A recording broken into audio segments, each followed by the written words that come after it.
The rain fell relentlessly, heavy and unyielding, as if the entire sky were determined to flood the empty streets of New York. The only sounds were the echo of rain hitting the pavement and the distant hum of city lights barely cutting through the darkness. 15-year-old Ethan stood alone under a flickering streetlight, drenched, his breath visible in the cold night air. He had been standing there for hours, heart pounding, waiting, hoping. His older brother, Matt, was supposed to have come home by now. It wasn't like him to be late, and the gnawing sense of dread building in Ethan's gut was growing unbearable. Every second felt like a countdown to something awful. Unable to stand the silence any longer, Ethan set off, his feet splashing through puddles as he hurried through the deserted streets, his eyes scanning every shadowed corner. Memories of Matt began to flood his mind, unbidden and bittersweet. He thought about the countless afternoons spent sparring with his brother in their backyard, Matt's voice encouraging, steady. "Physical strength isn't everything, Ethan," he'd always say, helping Ethan perfect his stance. "Remember, it's control that makes you powerful. Only fight when you have to." In those moments, Ethan had admired his brother immensely. Matt was his hero, the strong, steady presence that he thought would always be there. Ethan turned down a narrow alleyway, his shoes slipping slightly on the wet ground as he kept walking, guided only by the pounding of his heart. The night felt thicker, darker, as he moved further away from the familiar lights. Then, suddenly, a chilling sound broke through the rhythm of the rain, a low, sinister laugh, followed by the muffled sound of someone struggling. Ethan's steps faltered, his pulse spiking as he crept closer, feeling a terrible certainty that he was about to find Matt. Peeking around the corner, Ethan's worst fear took form before him. Beneath the dim glow of a distant street lamp, Matt was on the ground, surrounded by a group of men. Their faces were obscured by hoods and shadows, but their intentions were clear as they circled around his brother like predators. One of them gripped a metal rod, while another clenched his fists, ready to strike. Ethan's breath caught in his throat as he watched, helpless, his body frozen with terror. The leader of the group stepped forward, his mouth twisting into a sneer as he raised the rod high and brought it down with brutal force. The sickening crack of metal on flesh reverberated through the empty street, mixing with the relentless patter of rain. Ethan's instinct screamed at him to do something, to run forward and protect his brother, but he was paralyzed. His mind flashed back to a conversation he'd had with Matt not long ago. "Courage isn't the absence of fear, Ethan," Matt had said with a grin. "It's acting in spite of it." But right now, Ethan's fear was all-consuming, a wave of cold that kept him rooted to the spot. As the men continued their merciless assault, every strike felt like it was being delivered straight to Ethan's own heart. He clenched his fists, nails digging into his palms as he fought back tears, struggling to keep quiet. He wanted to scream, to throw himself at the attackers, but his body betrayed him, locked in place by a fear so intense it felt like chains around his limbs. The brutality was overwhelming, each blow more savage than the last, until Matt's movements slowed, then stopped altogether. Finally, the leader dealt one last blow, an act of finality that echoed ominously.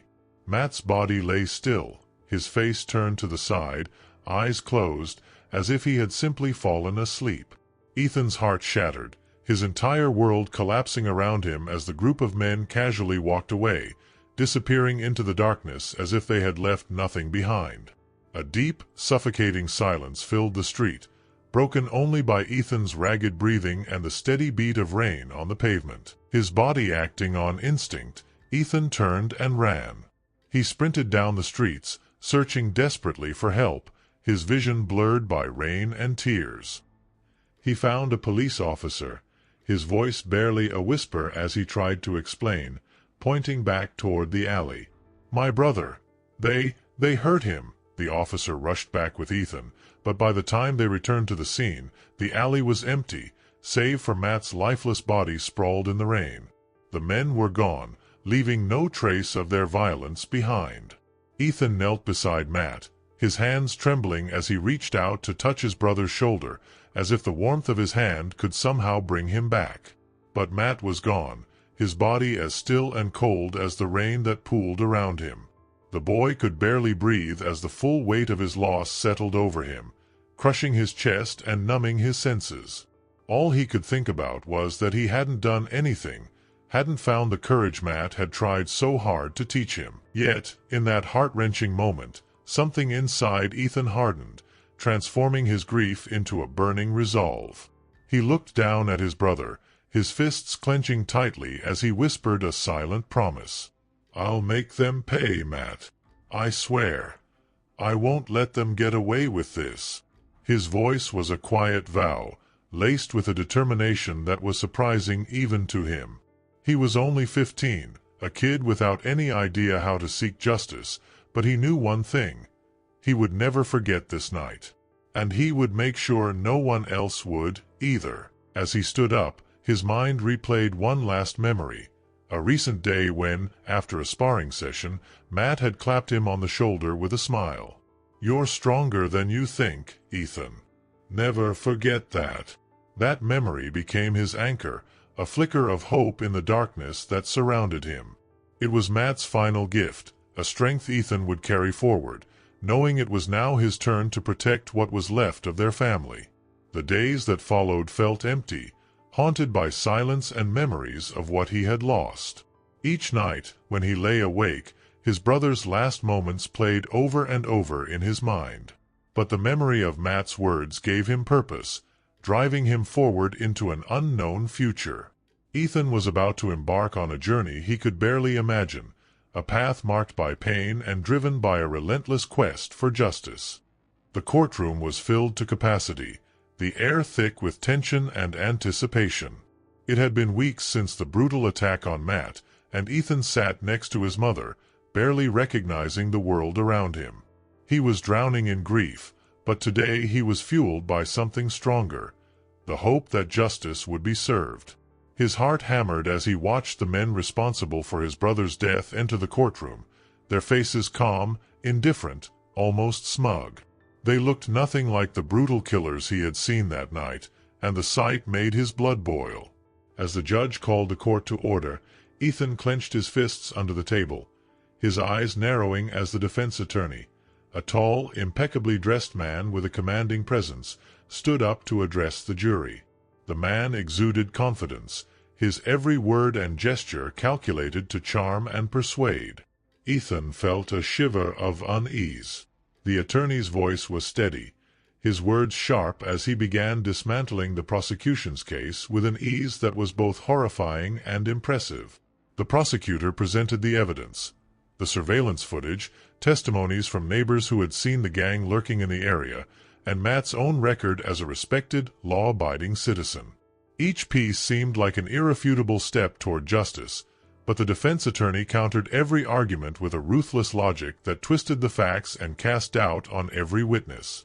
It was as if he was weaving a web of lies that the jury was unable to see through. Ethan watched, helpless, as the defense attorney questioned the credibility of every witness, implying they might have been mistaken or coerced. With a casual smile, the attorney presented alibis, meticulously crafted and seemingly airtight. Each witness who had been so certain of what they'd seen now faltered under his questions, their memories suddenly hazy under his relentless scrutiny. Ethan felt his stomach turn as he realized that the man's influence over the jury was undeniable. They hung on his every word, nodding subtly as if entranced by his reasoning. It felt like an assault on reality itself. Every time the prosecutor tried to reassert the facts, the defense attorney would slip in a new angle, twisting the narrative just enough to plant doubt in the jury's minds. Ethan's anger simmered, his hands shaking with the urge to shout, to do anything that might break the spell the lawyer had cast. But he was helpless, bound to his seat, forced to watch as the trial unraveled into a grotesque parody of justice. Finally, the time came for the jury to deliberate. The room held its breath as they filed out, leaving Ethan and his mother in a silence heavy with dread. He wanted to reassure her, but the hollow look in her eyes mirrored his own despair. Minutes passed, stretching into what felt like hours, before the jury returned, their expressions carefully blank. Ethan's heart pounded as he braced for the verdict. When the foreman stood and read the words, "Not guilty," Ethan's world shattered. It felt like the air had been sucked out of the room, leaving him gasping. The killers smirked as they walked out of the courtroom, free men who had escaped justice through lies and manipulation. Ethan's mother broke down beside him, her shoulders heaving with silent sobs, while Ethan sat in stunned silence, unable to process the magnitude of what had just happened. The world felt warped, as if a fundamental truth had been stolen from him. Everything Matt had taught him about right and wrong, about fairness, seemed meaningless in the face of what he had just witnessed. How could a system that claimed to uphold justice let murderers walk free? The realization hit him like a physical blow. The system was not only flawed, it was corrupt, manipulated by those with the power and resources to twist it to their will. Ethan's grief transformed, hardening into something darker, more relentless. He understood, in that moment, that he would have to find his own path to justice. Back at home, the house was steeped in silence, the absence of Matt's laughter a constant reminder of their loss. Ethan sat alone in his room, surrounded by textbooks he'd once seen as symbols of a future filled with possibilities. But now, those books felt like tools he could use to fight back. His mind raced as he thought of the defense attorney's strategies, his mastery over the courtroom, the way he had manipulated the jury with nothing more than words and presence. If that lawyer could use the law to free the guilty, then Ethan would learn to use it to bring them down. His decision crystallized that night. He would study law, not to serve the system, but to understand its weaknesses, its loopholes, and its vulnerabilities. He would master the same tools the defense attorney had used, and one day he would turn those tools against the men who had destroyed his family. He would become the kind of lawyer who could expose the lies, dismantle the deceptions, and make sure that justice was served, no matter the cost. From that day on, Ethan's life took on a single-minded purpose. Every hour not spent in school was dedicated to studying legal texts, case files, and courtroom transcripts. He devoured knowledge with an intensity that both scared and exhilarated him, learning the art of argument, the nuances of the law, and the power of persuasion. The grief remained, an ever-present ache, but he channeled it into fuel for the fire that drove him. The memory of Matt's smile, his encouraging words, kept him going through the long, sleepless nights. In the quiet of his room, he whispered the promise he'd made beside his brother's body. "I'll make them pay, Matt. I'll make sure they never forget what they did." And with that vow echoing in his mind, Ethan set his sights on a future he hadn't chosen, but one he now embraced with fierce determination. Years passed, each one hardening Ethan's resolve. What had begun as a teenager's raw desire for revenge had transformed into a focused, methodical pursuit of justice. Now a law student with top marks and an intense reputation, Ethan was relentless in his studies. The pain of losing Matt was still there, a scar that time could not heal, but he had turned that pain into a driving force. His days were spent buried in textbooks and case files, studying the intricacies of criminal law, analyzing defense strategies, and memorizing loopholes and technicalities that could be exploited. Despite his focus, Ethan kept to himself, cultivating an aura of mystery. His classmates saw him as distant and intense, a young man devoted only to his ambitions. They didn't know the real reason behind his dedication, nor did they need to. Ethan had learned to keep his motives hidden, a skill he knew would be crucial as he stepped into the legal world, and eventually into the darker world that had stolen Matt from him. Graduating with honors, Ethan's reputation quickly caught the attention of a high-profile criminal defense firm. The firm was known for defending powerful clients, including figures with rumored ties to the criminal underworld. This was exactly what he had planned for. To dismantle the empire that had allowed Matt's killers to walk free, he would have to start from the inside. And so, with a cool determination, Ethan accepted the job, his mind already mapping out the moves he would need to make to get close to his ultimate targets. On his first day, Ethan was introduced to his mentor, the very lawyer who had defended Matt's killers. The man, Michael Thorne, was as charismatic and calculating as ever, his gaze sharp and assessing as he shook Ethan's hand. "Welcome to the firm, Ethan," Thorne said with a smirk. "You'll learn quickly here that justice is a matter of perspective."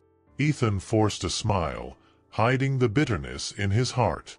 "I'm eager to learn, sir," he replied, knowing that Thorne would never suspect the true purpose behind his words. Under Thorne's guidance, Ethan honed his skills. He learned to manipulate evidence, sway juries, and exploit legal technicalities, all tactics he'd seen used against his family. Each lesson was a bitter reminder of how the system had failed him, but he absorbed it all, knowing that these skills would one day serve him in his own fight. He became adept at defending clients, many of whom were unsavory figures with ties to the criminal world. Through these connections, Ethan gained access to the very network that had protected Matt's murderers. Earning the trust of these clients required him to prove his loyalty, and soon he found himself undergoing a series of tests. Each one was a calculated initiation, designed to see if he could be trusted. One night, he was summoned to a dimly lit warehouse, where a man twice his size challenged him to a physical confrontation, a test of strength and endurance. But Ethan had been preparing for this, too. Over the years, he dedicated countless hours to training his body, sharpening the self-defense techniques Matt had taught him. The fight was brutal, but Ethan's skill and discipline saw him through. He emerged victorious, earning the respect of the gang members who watched from the shadows. From that night onward, the walls around him began to lower. He was invited to meetings in backrooms and private clubs, places where the city's criminal elite discussed their plans and traded secrets. To them, he was just another lawyer willing to play dirty to protect his clients, a tool to be used. But in reality, Ethan was watching, listening, cataloging every detail he could use. He knew he was walking a razor's edge, that one misstep could expose him. Yet, the image of Matt's broken body and the memory of the trial's bitter end kept him steady, reminding him of the promise he had made. As he delved deeper, Ethan began feeding information to the FBI, careful to mask his identity and protect his own cover. He collected names, dates, meeting locations, anything that might one day serve as the foundation for a case against the network of criminals he was infiltrating. Late at night, when he returned to his small, barely furnished apartment, he would document everything he'd learned in encrypted files, building a case he knew would take years to complete. Each entry was a step closer to dismantling the empire that had shielded Matt's killers. The strain of living a double life weighed on him, though. He had to constantly suppress his anger, swallow his disgust, and play the part of a loyal defense attorney, laughing at crude jokes and shaking hands with men he despised. There were moments when he questioned his path, wondering if he was losing himself in the darkness he had vowed to fight. But each time doubt crept in, he would recall Matt's words about strength and purpose. This was his purpose now. His brother's killers had robbed him of his innocence, and he would use every ounce of his being to see justice served. The deeper Ethan went, the closer he got to the leaders of the criminal network. Each meeting with Thorne became a test of wills, with Thorne taking note of Ethan's quick rise and seeming loyalty. Thorne had begun to trust him, even letting Ethan handle cases for high-ranking members of the organization. Ethan knew he was gaining influence, inching ever closer to the men who had ordered Matt's murder. But he was also aware that his time was running out. The higher he climbed, the more dangerous his position became. If they suspected his true intentions, he would likely end up as yet another casualty in a war no one outside this world knew was being waged. One night, after a particularly dangerous meeting, Ethan sat alone, nursing a split lip from yet another test of loyalty. The weight of his mission bore down on him, but he forced himself to focus, to remember why he had chosen this path. He would finish what he'd started. He would expose these men, unravel their empire, and make sure that no other family had to endure the pain his family had suffered. In the silence of his apartment, Ethan reviewed the latest information he had gathered, his fingers tracing the edges of his notes. He was close now, closer than he'd ever been. Soon, he would make his move. Soon, Matt's killers would face the justice they had escaped. Ethan's double life grew heavier by the day, the constant strain of deception weighing on him as he navigated the shadowy world of organized crime by night and the polished halls of the courthouse by day. He was close, closer than he'd ever been, to those responsible for his brother's death. Yet the deeper he infiltrated, the more he found himself confronting an unsettling question. How far was he willing to go? Each mission tested not only his loyalty but also his own sense of right and wrong, blurring the line between justice and vengeance. One night, during a secretive meeting in a smoky bar filled with underworld operatives, Ethan encountered someone unexpected. Sarah Pierce was a journalist known for her relentless exposés on organized crime. She was bold, unyielding, and every crime boss in the city wanted her silenced. Her sudden appearance in the criminal underground surprised Ethan, and when their paths crossed, they recognized a shared determination to bring down the same network. Their first encounter was tense, both suspicious of each other's intentions. Sarah, direct and fearless, wasted no time. "I know your type, Ethan," she said, her eyes sharp and challenging. "You're working for these people, but there's something off about you. What are you really after?" Ethan maintained his carefully composed demeanor, responding calmly, "I could say the same about you. This place isn't exactly a haven for truth-seeking journalists." Despite their mutual distrust, they each saw value in an alliance. Sarah had access to intelligence that even Ethan couldn't obtain, and she was tracking leads that complemented his own findings. They struck a tense, cautious partnership, sharing information in small doses, each wary of betrayal. Sarah's fiery idealism often clashed with Ethan's calculating approach, creating an electric dynamic as they worked together. She was driven by a fierce sense of justice, while Ethan was fueled by a more personal vendetta. One night, their partnership was put to the test. Ethan received word that Sarah had been targeted by a hit squad hired to eliminate her before her latest story went public. Without hesitation, he tracked her down, finding her cornered in an abandoned warehouse. She was wounded, outnumbered, and visibly exhausted, but her spirit was unbroken. Together, they fought off the attackers, Ethan using every technique Matt had taught him, while Sarah, defiant and resourceful, held her own. The fight was brutal, leaving them both battered and bruised, but victorious. As they stumbled out of the warehouse, Ethan caught his breath and looked at her with a newfound respect. Sarah, wiping blood from her cheek, gave him a nod of acknowledgment. "Thanks," she muttered, her usual fire softened by exhaustion. "You didn't have to come." Ethan's gaze hardened, his jaw clenched. "I've lost people to these monsters before. I wasn't about to let it happen again." After that night, their partnership deepened. They began meeting regularly, planning their next moves, each exchanging insights and piecing together the puzzle of the criminal network. Sarah was Ethan's confidant in a way no one else could be. She challenged him, pushing him to consider whether his quest for justice had become something darker. In one particularly heated conversation, she confronted him about his motives. "This isn't just about justice for you, is it?" she asked, her tone sharp. "This is about revenge." Ethan's eyes narrowed, his voice low. "You wouldn't understand. They took everything from me. I won't stop until they pay." But Sarah pressed further. "Look, I get it. I've lost people too. But if you let that anger control you, you're no better than them." Her words struck a nerve, and for a moment Ethan felt the weight of his mission press harder. threatening to drown him in the same darkness he sought to fight.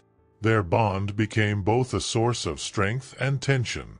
While Sarah admired his skills and dedication, she often worried that he was getting too close to the people he despised, that the line between ally and enemy was becoming dangerously thin. Ethan, on the other hand, found himself questioning his path. Sarah's presence made him see his own actions in a different light, her fierce commitment to truth forcing him to examine his own motives more closely. Together, they started gathering irrefutable evidence against key members of the organization. In the dead of night, they would meet in Sarah's tiny, cluttered apartment, poring over documents, photos, and coded messages, plotting their next steps. Each piece of information brought them closer to the top, but the risk escalated with every move they made. One wrong step, one loose end, and they both knew they could end up silenced forever. As the case built momentum, Ethan found himself facing a moral dilemma. He had enough evidence to expose certain members of the network, but it wasn't enough to take down the entire organization. Sarah urged him to act, arguing that even partial justice was better than none. "We can't afford to wait, Ethan," she insisted. "These people are dangerous, and they're getting more paranoid. If we don't move now, we might lose everything." But Ethan hesitated. He wanted more than partial justice. He wanted a complete takedown. He wanted to destroy every last piece of the empire that had shielded his brother's killers. Their disagreement came to a head one night when Sarah accused him of being blinded by vengeance. "This isn't about your brother anymore," she said, her voice laced with frustration. "If you keep pushing, you're going to get us both killed." Ethan's jaw clenched, his voice cold.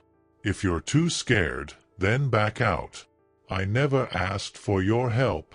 The silence that followed was thick with tension, each of them struggling with the weight of their words.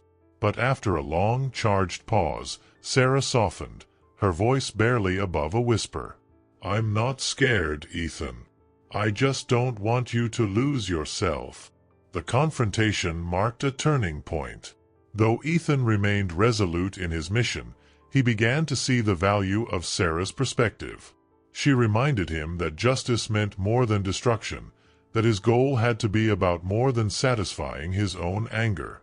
With her support, Ethan found a renewed sense of purpose. Together, they spent the next few weeks building a carefully crafted plan to deliver a final blow against the organization, one that would expose not only the lower members but also those at the very top. As the final pieces fell into place, Ethan knew that this would be the most dangerous stage yet.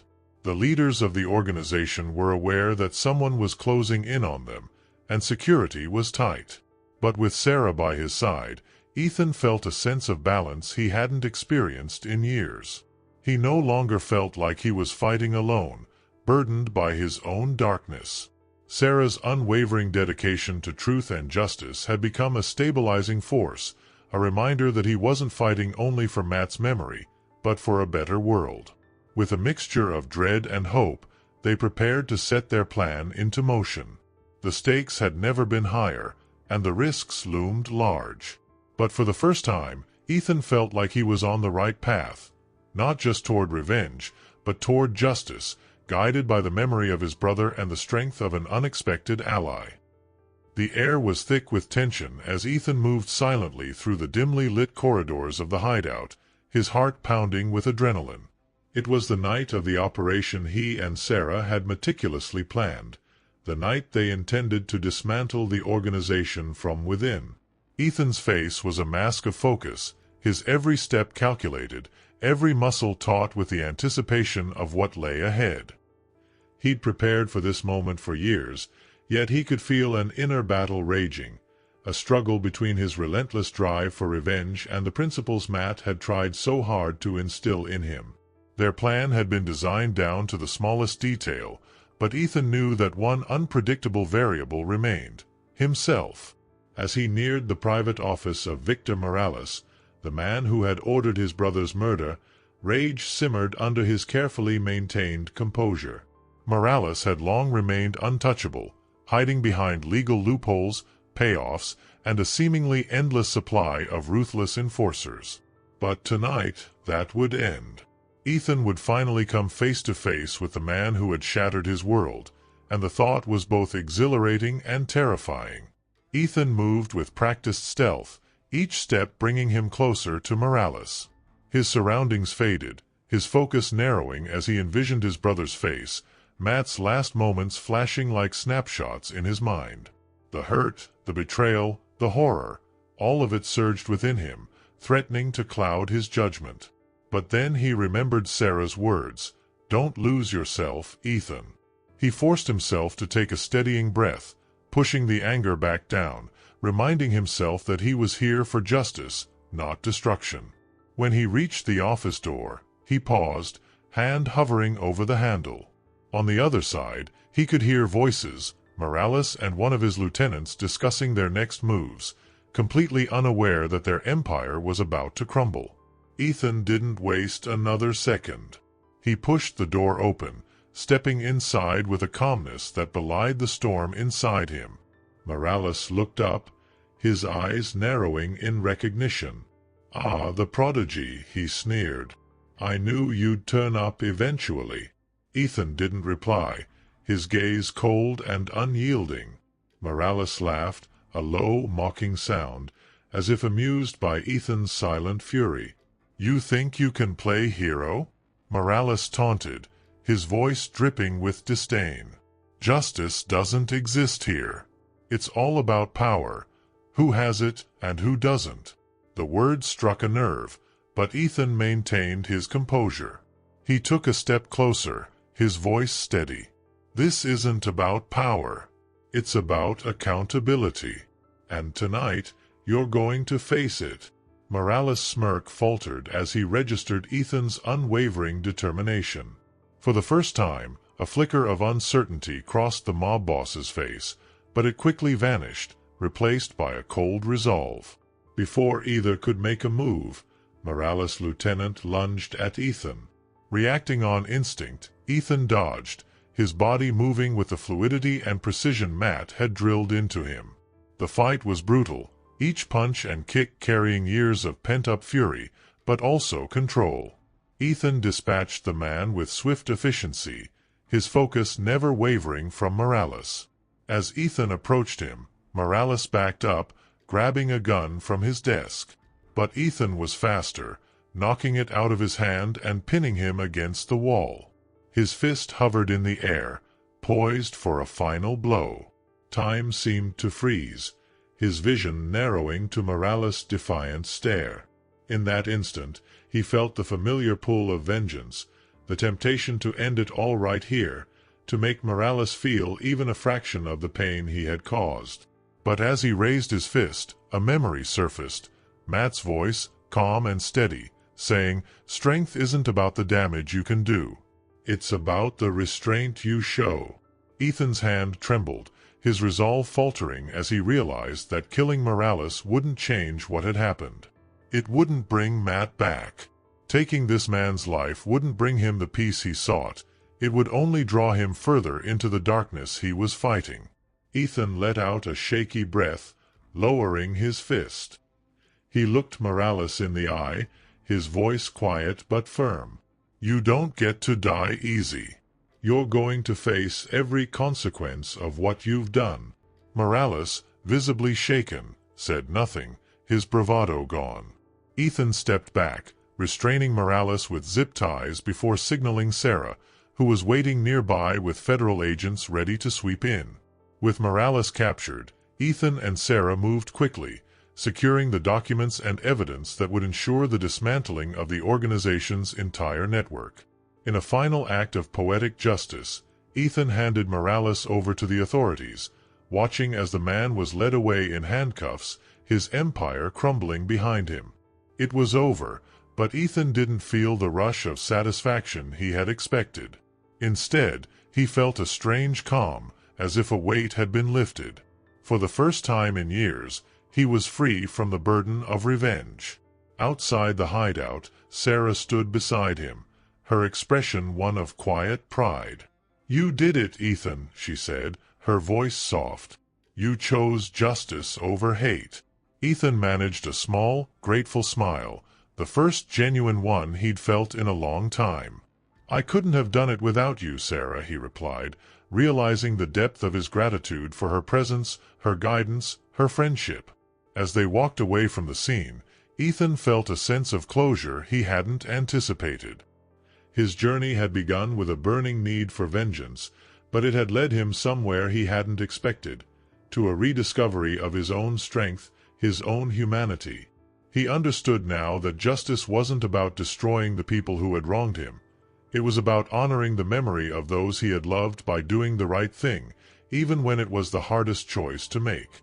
That night, as he stood alone in his apartment, Ethan looked at an old photograph of himself and Matt, taken on one of their training days. For the first time, the image brought him peace instead of pain. He was no longer bound by anger or sorrow. He was free to live his life, carrying Matt's memory not as a burden, but as a source of strength. He whispered a final promise to his brother. I did it, Matt. I found my way back. With that, Ethan set down the photograph and prepared for a new chapter, one defined not by revenge, but by a commitment to protect others, to use his skills and knowledge to prevent more innocent lives from being shattered.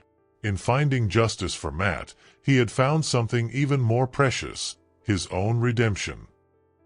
The courtroom was packed, tension filling the air as people took their seats in anticipation.